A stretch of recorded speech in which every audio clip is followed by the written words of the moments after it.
Ukraine के बीच शुरू हुए युद्ध का असर हरियाणा के मेवात जिले में भी देखने को मिल रहा है।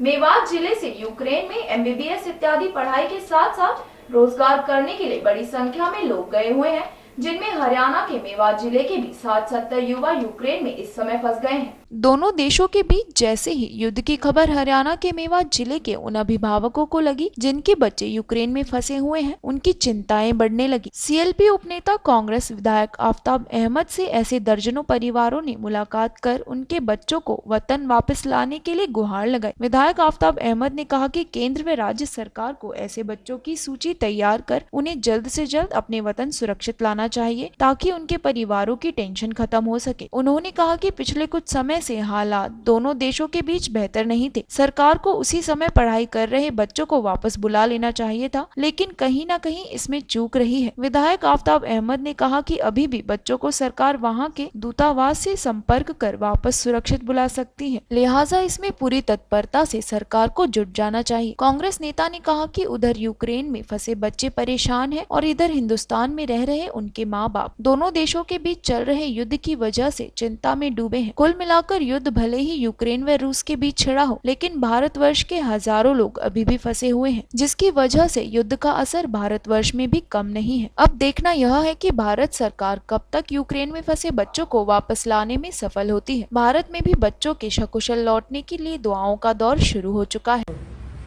जैसा कि आज सुबह से खबरें आ रही हैं, रूस और यूक्रेन के बीच में एक संघर्ष छिड़ गया है और रूस ने यूक्रेन पे हमला किया है।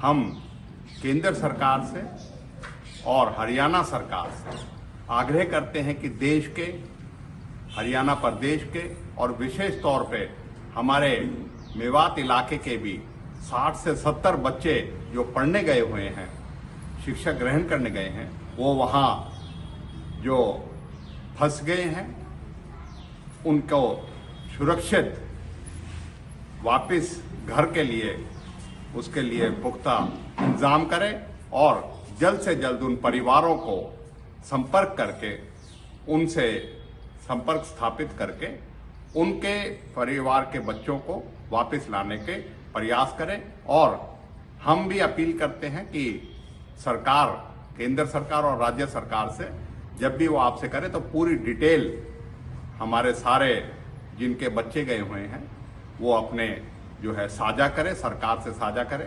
और हम उम्मीद करते हैं कि सरकार गंभीरता से, केंद्र सरकार हो चाहे हरियाणा सरकार हो, वो इस संकट की घड़ी में हमारे बच्चों को सकुशल स्वदेश लाने का काम करेंगे।